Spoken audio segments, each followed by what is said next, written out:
নমস্কার বন্ধুরা, অষ্টমী কিচেনে সবাইকে সুস্বাগতম। আজ আমি একটা খুব সুন্দর রেসিপি বানালাম, মানে আফটার আর্থকুয়াক। ভাবলাম বসিয়ে আছে একটা বানাই। তো এটা হচ্ছে ঢ্যাঁড়সের পাতুরি, যেটা কলার পাতায় আমরা মাছের পাতুরি, ডিম পাতুরি, অনেক কিছু করি, এক পাতুরি, ওরকমই একটা কলা পাতায় ঢ্যাঁড়স পাতুরি রাইস।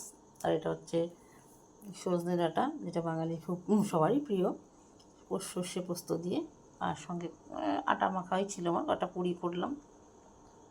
আমাদের তো সব ডগিরা খুবই ভালো খায় পুরি, তো পুরি করলাম। আর এই রেসিপিটাও খুব সুন্দর।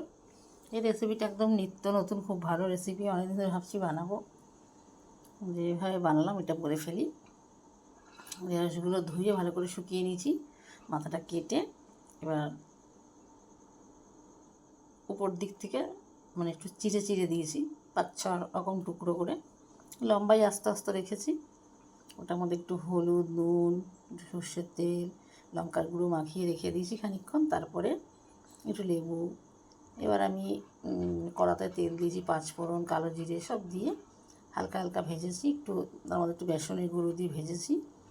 আর একটা শিলনোড়াতেই করা যায়, শিলনোড়ায় তো ইউজ করি।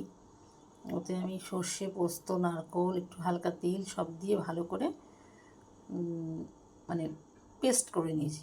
নিয়ে পেস্টটা ভালো করে মাখিয়েছি, কলা পাতায় তেল দিয়েছি, দিয়ে একদম ওটাকে পাতিয়ে দিয়েছি। দেখুন উল্টে উল্টে দুবার 10-10 মিনিট করে রেখেছি। আর সুন্দর পাতুরি হয়েছে, খুব টেস্টি হয়েছে। মানে ভেজ পাতুরি এত ভালো হয় কলা পাতায়, ভাবা যায় না। সত্যিই যারা না খেয়েছে বুঝতে পারবে না। আমি আগেও করেছিলাম একবার, তখন আর পোস্ট করা হয়নি। তো আমার নিয়ে ইচ্ছে ছিল যে আমি এটা পোস্ট করি। এখন তো দেশে যুদ্ধ চলছে, ভূমিকম্প চলছে, সবই চলছে, কিন্তু জীবন তো থেমে থাকে না। তখন মনের উপর প্রেশার হলে না রান্না করলে প্রেশারটা চলে যাবে।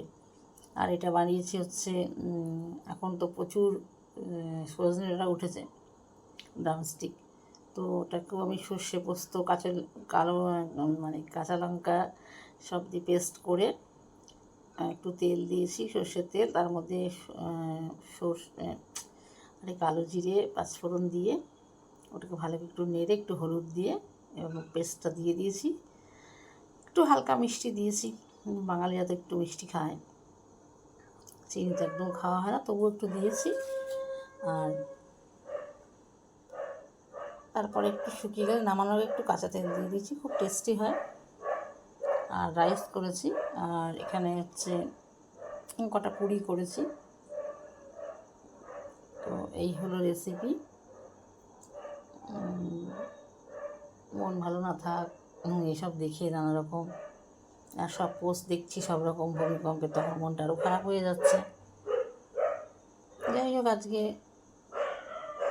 27 থেকে 28 তারিখ পরপর 2 দিনই ভূমিকম্প হয়েছে। আজকে 1 তারিখ, আজকে মোটামুটি ঠিক আছে। আর এই রেসিপিটা আমার সত্যি খুব পোস্ট করার ইচ্ছা ছিল, যেন পোস্ট করে ফেললাম।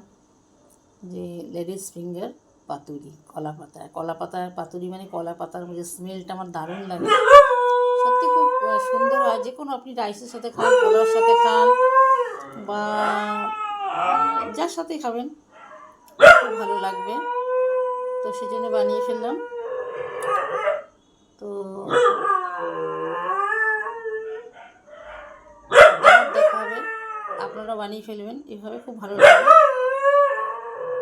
কি হলো দাদা, কি হলো কেতুদা?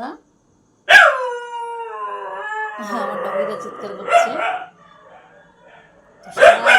সারা স্ট্রিট ডগ চিৎকার করছে। ওরা তো এখন ভূমিকম্প থেকে মোটামুটি একটু কিছু হলেই সবাই সারাক্ষণ সাউন্ড করতে থাকে, আর আমাকে হিলতেই দেয় না এদিক ওদিক। কখন যেখানে যাচ্ছে সঙ্গে ওরা যাচ্ছে। হ্যাঁ, সিরিয়াসলি আমি একটা ফ্রিজের কভার কিনতে যাচ্ছিলাম, ওখানে 4তলা বিল্ডিং। একজন ডগি আমাদের রাস্তার আমার সাথে গেল, বাড়িতে ঢুকতেই দেবে না, কিছুতে উপরতলা যেতে দিচ্ছে না। পরে বুঝলাম যে ভূমিকম্পের ঠিক আগের মুহূর্তে গিয়েছিলাম, আগের দিনে, ওই জন্য বোধহয় আমাকে উঠতে দিচ্ছিল না। আমি ভাবলাম পরে যে ওদের স্মেল নেওয়ার ক্ষমতা খুব বেশি, বুঝতে পারে আগে থেকে যে কিছু একটা হচ্ছে। তো তো থ্যাংকস ফর ওয়াচিং। আবার দেখা হবে নতুন কোনো ভিডিও নিয়ে।